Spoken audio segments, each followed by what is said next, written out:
Explore your identity with Tayamika.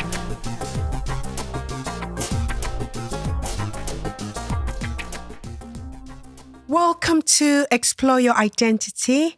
Today we delve into a conversation about our identity, including childhood experiences that have formed who we are today. I am your host. I'm Tayamika, and I'm thrilled to have another amazing guest with me here today. Titilayo Odunaya is a community entrepreneur, and I just want to extend a heartfelt thank you to Titi for allowing this conversation here today. Thank you very much, and I'm happy to be here. Thank you. Thank you. How are we doing today? I'm fine. Oh, good. So, Titi, take me back to a particular situation or instance in your childhood or memory that you have that you feel has shaped or contributed to who you are today. All right. I guess I grew up with mostly ladies, I would say. Oh, wow. Yeah, my mother had 6 girls and a boy. Mm-hmm. And most of my sisters are like entrepreneurs. My mom is a proper one. Oh, wow. And she's into business, and that's what she does most of her life. From when you were a child? From when I was a child. Wow. I grew up to meet her doing one business after the other, and she has really been successful in every business that she does. So growing up in such environments, we support in the business, we help out. It has given me knowledge of how to count money, how to make money, how to turn little things into a bigger scope. You understand? So most of the time, that has really helped us. And I mean, among my sisters as well, most of them, they're into one business after the other. I have a sister that does events right now, events decoration, and she's very good at what she does, and several other things. So while I was little then, I've had opportunity of actually making some sales while I was in school. I make little things. You mean like when you were a child? When I was a child, yeah. When I was in primary school, I'll make little ice cream and things like that and take it to school. And then I sell it to my to my classmates and make little change from it. And I come and I'm like, oh God, I've made money. And then I grew up with that attitude. Even when I got to the university, and at the university level, I make cakes. I make drinks. I bring it out in the church, and I have several people that buy and like that. And during my service year, oh my God, I would travel from one state to the other to buy stuff, to buy outfit, fashionable clothes and things. I bring it back, visit several banks back in Nigeria then, and I sell to them. So take me back to like your family structure. Were you the oldest, the middle, or the youngest? I'm the fourth. Are you? I'm the fourth of 7 children from my mom. Wow. And everybody is doing well in their own business one way or the other. So it's really like when we come together, we talk about, oh yeah, what are you into right now? So what do you do? How's it going? And then we'll see how we can help each other. And okay, yeah, let's contribute. Okay, you need to do this. You need to move into that. Okay, let's see what we can do together. I mean, like collaboration, and we're all doing fine, really. Oh, so I'm wow. just fourth in the middle. I always say I'm the sunshine of the family. And when you were young and doing all these things, like did you even have an idea of what you wanted to be when you grow up? Or? No, I actually wanted to be a doctor. Oh, and then did you try? No way. Or were you just saying you wanted to be a doctor? I was just saying it. You know, they want us to be professionals in things that we do, no matter what. So we all act professional. I mean, school that we went to, you see an architect, you see a lawyer in the midst of it, girls, and many of us didn't practice it actually. I remember when I was growing up and like in school, I was known as an artist. I used to draw and that was my passion. Yeah. But growing up, like anything to do with art or fashion was really not considered a career. That was just like a hobby. Yeah. So whenever anybody asked me what I wanted to do, I knew I could never say anything like that because like that wouldn't make sense to anyone. So I'd usually say doctor or nurse or lawyer. Exactly. So I can relate to that. Exactly. Yeah. And when I actually went to university, I never got into being even anything like doctorate or whatever now. So I actually studied computer science in school, which in a way I'm working with right now. It's been it's helped because Yes. as a computer scientist, you have to be very good with mathematics, and it means that when you want to do business, you need that aspect of what you're doing. That is true. Which every knowledge in life, I can tell people, is never lost. That is so each true. knowledge you gain while you're growing up, you can always implement it in whatever you're doing as an entrepreneur. And then it shapes your business. It makes you better and better in whatever you do. I can so relate to that too, because my career, I started off as like an accountant, and after that, I was a beauty consultant and makeup artist, and all the skills that I gained from being an accountant, a beauty and makeup artist, consultant, has really helped me run my business today.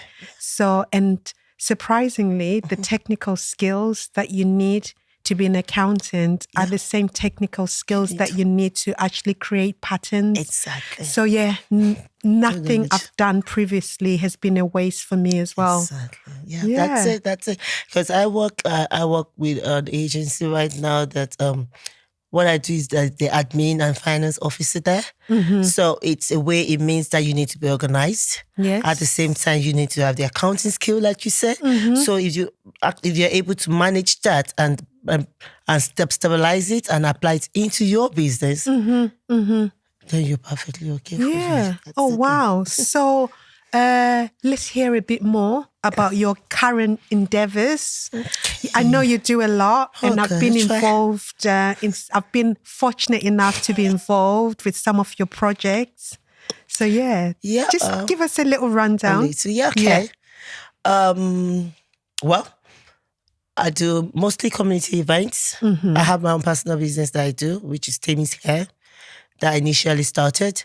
But with that, I realized that encouraging others in business, it allows everyone to grow together. So when you all grow together, you'll be able to get to the same level that you can actually relate. And that was what prompted me into starting an expo here in Liverpool. Because I started it's called Pace Setters Business Expo. It's actually for people that are setting a good pace for others to follow. I love the name. Yeah, and that was the whole idea about it, and actually appreciating them no matter how little your business is. The little you're contributing to your community, it's enough for everyone to appreciate you and actually patronize your business. So then I usually travel out of Liverpool to exhibit my business, to show people this is what we do. So I thought of it, Liverpool is a very good area. Let's start something. And in 2018, we actually started. We started the expo. So we have different businesses, no matter how small it is. We all come together. It's an indoor expo. We come together. You showcase. We run a fashion runway. You can buy, you sell, and then we take time to actually help businesses to brand their business. So if you don't have a logo, you don't have a name, we look into that to help you to shape it into something that is so amazing that everybody wants to relate with you. So, and that was our Pacesetters Business Expo started, and we started doing that, and it's been on since that every year. Even when COVID was on, we moved online. And Taya was part of it. That was amazing. You really did well. We were everywhere. Yes. So we moved online and then back again. And it was so amazing. Then afterwards, I had a couple of people that said, you're in this community. We have different cultures. Why not let's celebrate our culture? Our children are growing up and some of them don't even know the outfits they wear in their country. They don't know the languages. They don't know what goes on. So we came up with, let's do a cultural event. So we've got Pacesetters Business Expo, which is a separate event. It's a separate event. And then we've got the culture, is it a day? It's called Cultural Day. It's called Global Cultural Day. Global Cultural Day. Yeah. Amazing. And that's when different culture, no matter where you are from, no matter what country or wherever, we all come together, we share our food.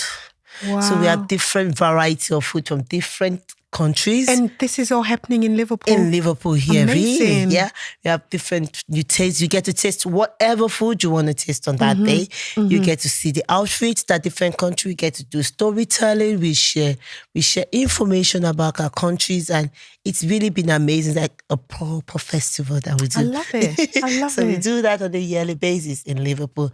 Actually, the name Pacesetter, like I tell people, is an opportunity to bring people together. Yes. To share the culture, to share our business, to love each other, to appreciate each other.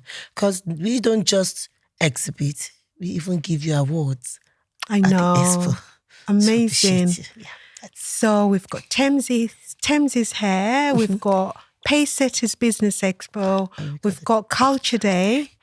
And I've seen you do more stuff than that. Yeah, you see, like I said, I love to bring people together. We started last year with a Valentine event. So this is not just for couples, it's for singles, for an opportunity to mingle with each other. So we started that for the Valentine period, and we've done 2 years now on that, and it's really been amazing. You have different couples come together, we play lots of games, we dance, we really have fun, really. And it's really made sense. It's grown several families, you know, couples that believe, oh, we've been together for ages. No, we don't need to share love anymore. But we create that atmosphere for them to share the love again. So Pacesetters, we do that under Pacesetters, which is bring it coming together. And at times I dive into some comedy shows and like that. They always, I've seen the photos of the comedy shows. They always look really good. Every time we pick up something, we want to say, oh yeah, be part of it. We want you to have fun. Even while you're working, you need to enjoy it. You need to enjoy your money. Spend it. Take time to relax and enjoy it. Amazing. So what's next in terms of your path? Okay. Or shall we look at it, because you wear different hats. So what's next this year? What's coming up? Oh yeah, the expo is coming up. Pacesetters Business Expo. We're back and better again. Every year. So you've seen Amazing Tire there. I'm always loving it when you're there. I cannot wait to show you my new collection, or to show everybody my new collection. The fashion show is always good entertainment. So we're going to have that late in July. We're hoping to have it on the 21st and 22nd. Okay. So we had 2 days show last year. Yeah. Oh. So this like year we want to have one day. No, 2 days. Okay. On a Saturday and a Sunday. Oh, lovely. So this year we're going to separate the award from the expo. Lovely. Nice. So it's going to be you viewers voting for the best person to receive the award this year. Oh, lovely. And then we're going to have an award night. So after the expo, after having the fun for you to buy and sell and see the shows and all, we're going to have the award for the best exhibitor, best business, best state, and best that, which the flyer is coming out very soon. Oh, lovely. Be sure to share. Yeah, definitely. How can people get in contact with you or connect with everything that you're doing? All right. We have our website. We have pacesettersevents.co.uk. That's our website. Everything is updated there. We have the cultural events as well. We have a website for that. .co.uk. We're on Instagram as the same name. We are on Facebook as the same name. We are on LinkedIn. We are on... Think of every social media you can find us. We are there with the same name. No name changes. Pacesetters. Oh, brilliant. So when you look at your life as a whole, your journey, is there anything that you feel has been an achievement for yourself? It could be personal. It could be career-wise. Do you ever look back and think, wow, this was a good achievement? Yeah, I remember when I started, it was tough, quite all right. At a point, some people felt, oh, she just came into the country. Well, what's wrong with her? Why is she doing this? Well, at the point, I felt discouraged. I wanted to stop. I had people like you around me. I had so many people encouraging me to go on because it wasn't easy, to tell you the truth. But I'll tell you, I am happy where I am right now. I am so happy. No, honestly, with the when I little got to talk to you and hear about your story, and I was blown away and amazed at what you had achieved in a very short space of time, and I had no choice but to get behind you and support you, because honestly, because you just inspired me in so many ways. Definitely. So I had no choice. I just tell people, it's not how long you stay in a place. It's how well. And if you have the right people working with you, you can get anywhere. Mm-hmm. You can be restricted by your color, you can be restricted by even your education, you can be restricted by the friends or the number of people that support you, because if one person stops, that will raise 10 others to actually support you. Amazing. So wherever God wants to take you to, you definitely get there. And what is it that you feel has been the biggest achievement for you? What's the biggest achievement? In my career or in my whole life? Both. You can tell me both. In your whole life and in your career. Yeah, it took me 10 years to have my daughter. So it's been, in my life, she's the most special thing ever to me. Amazing. Yeah, amazing. So she is a princess. She's a princess. She really is. Yeah. And in my career, I think what you're doing is worth celebrating. So we'll keep celebrating you, because one thing you do is celebrate others, and whatever, most of the things you do always involve the community. Yeah. So we'll keep celebrating you because you deserve it. You really do. Thank you. So I'm going to move on to being a fashion artist. Right. Of course, I can't let you go without talking about fashion. Okay. So we are going to talk about some I call them fun fashion related questions. So my first question to you is, have you got anything in your handbag or on you, something sentimental or something that you always walk around with? It could be something weird that we wouldn't expect to find, like in your handbag. Can you think of anything? Okay. My chain. Oh. I sleep with it, and it says pace setter. Oh, nice. Lovely. You really are a pace setter. You are. So if the first thing you see and you look at me like, what's your name? So, pace setter. Always setting the pace. Yeah. Definitely. So it's always on me everywhere. I don't take it off. I sleep with it and I wake up with it. Nice. So was that a gift from you to you? It was a gift. It was a gift from a very close friend. Oh, nice. To me, she made it and she said, "Oh yeah, I've been part of your event and I know the name, and I started with you. Oh, Can nice. I make something like that?" And I was like, "Yeah, go ahead." Oh, lovely. Oh, and my next question was going to be, do you have an item of clothing or accessory that you're emotionally attached to? And you seem to have answered that with your handbag question. So have you got anything else that you're emotionally attached to besides the necklace? My. Can you think of anything? Fashion. Could it be something I love shopping for? Yeah, well, that's my next question. What do you like shopping for? I love shopping for shoes and bags. Oh, okay. Oh, you're speaking my language. Do you have any particular brands that you like or prefer? No, not really. I love when it's beautiful. That's it. I get it. You just like what you like. I just like it. Oh, good. It's a designer that is definitely my language. Whether it's a designer or not, once I step into the place and I see it and I love it. Yeah. Even if it means me wearing it just once. I'll get it. Yes. I'll wear it once. and just have it there. Yeah. Oh. And is there anything you hate shopping for? Oh, I hate shopping for people. Oh, really? Because like my friends say, oh, it's difficult to please you, Titi, when we want to buy something for you. So I say it's the same. It's both ways. Yes. Because I don't know what you like I can just go out and decide, oh, I want to buy this, and you might not really like it. So I'm like, okay, can I give you the money or just pick up something you like? And I just pay for it. Would that be okay? That's what I do. So I don't really like shopping for people. So you are one of those people that are hard to buy for.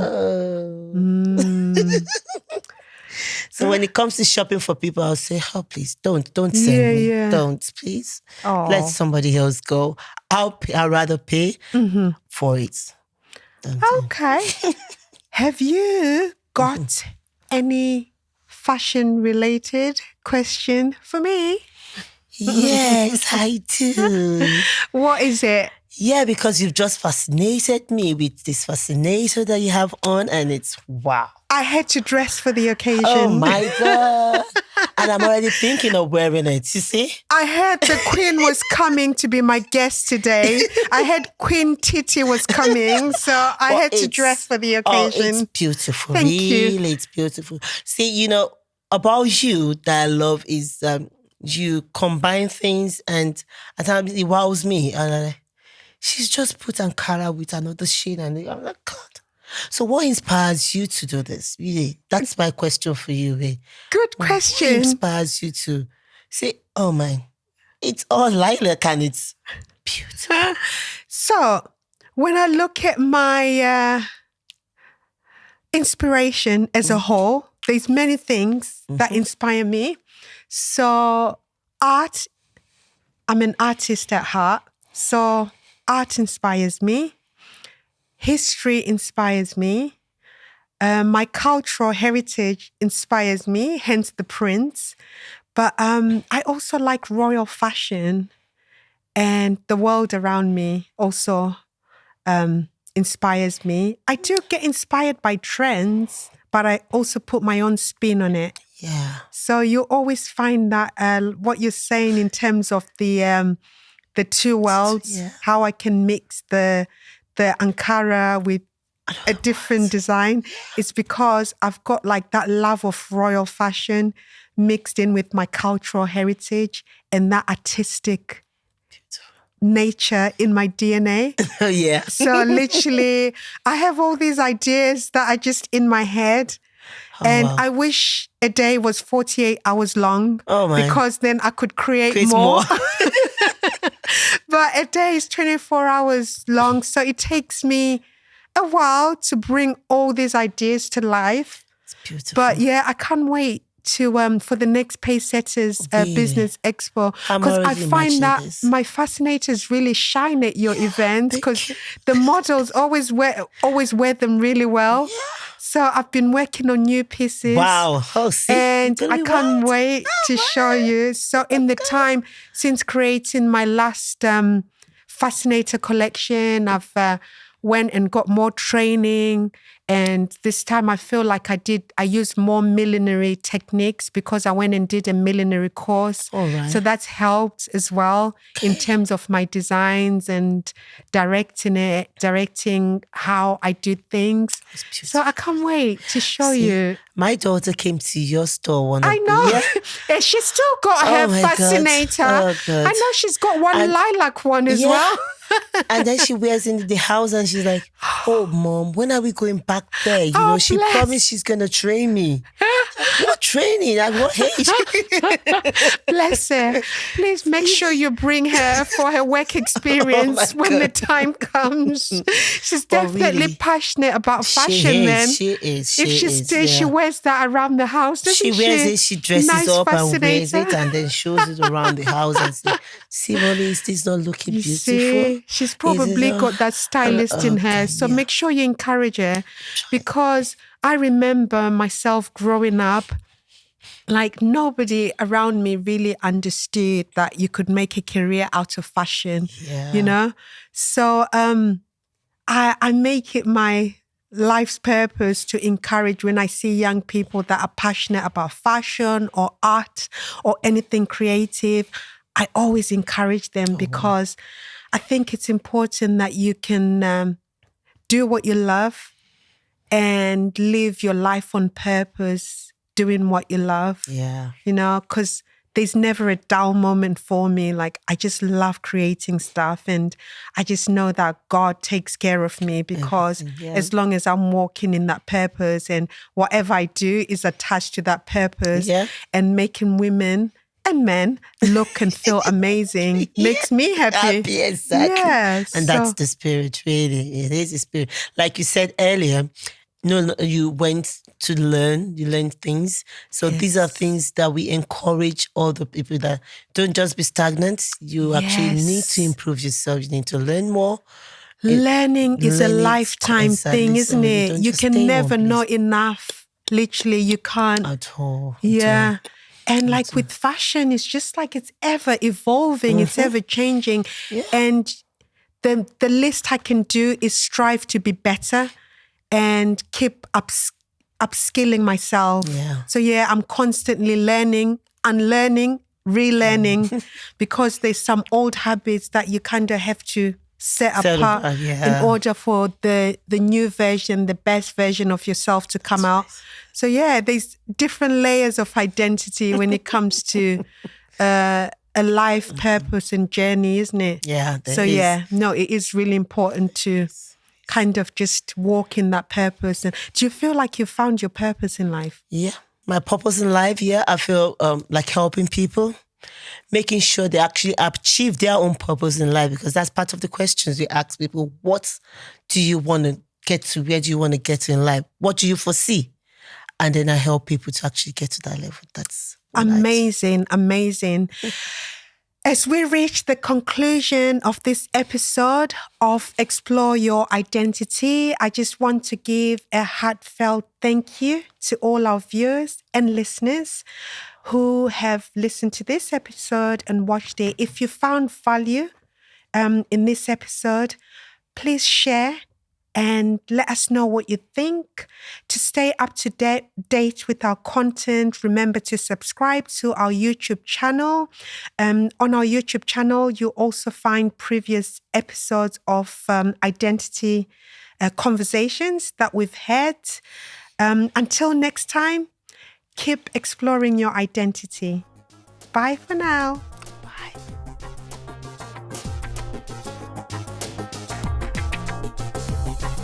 Explore your identity with Tayanika.